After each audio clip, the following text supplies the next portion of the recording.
It started with the whisper of wine glasses and casual laughter. 6 women gathered in Helen's sunlit living room, surrounded by hydrangeas and the smell of fresh lemon cake. She played the perfect host, as always. No one noticed the tension in her smile, stretched too tight, or the way her hands trembled as she poured Merlot.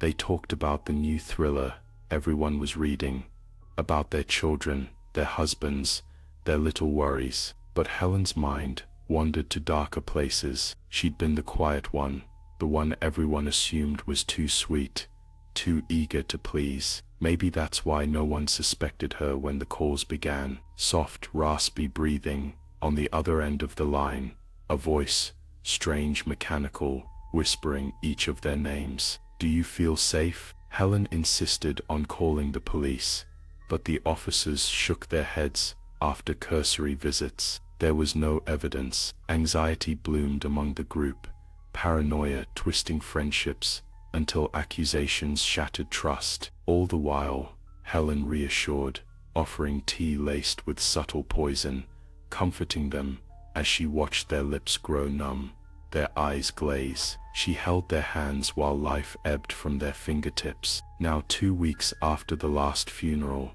Helen stood in her pristine kitchen, clutching a mug, as she watched rain ping off the pavement. She'd cried on television, recounted the terror of the stalker she'd invented, his heavy boots crunching gravel in her backyard, shadowy glimpses through the window. The police listened.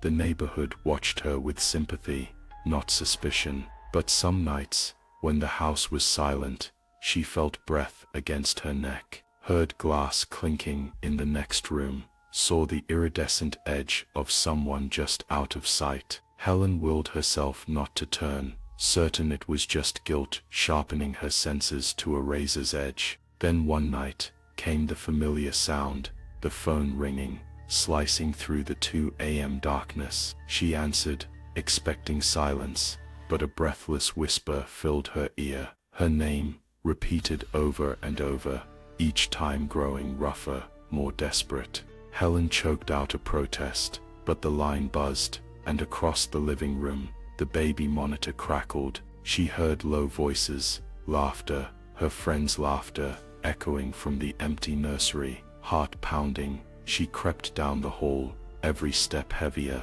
She told herself it wasn't real, that she'd imagined their pale faces in the window reflection, their accusing eyes. But there, at the foot of her bed, she found their books stacked in a neat pile, pages fluttering open, on passages highlighted in their familiar script. And over the whispers, the shudder of the baby monitor, she heard the stalker's voice again, but this time, behind her, soft lips tickling her ear. "Don't you feel safe, Helen?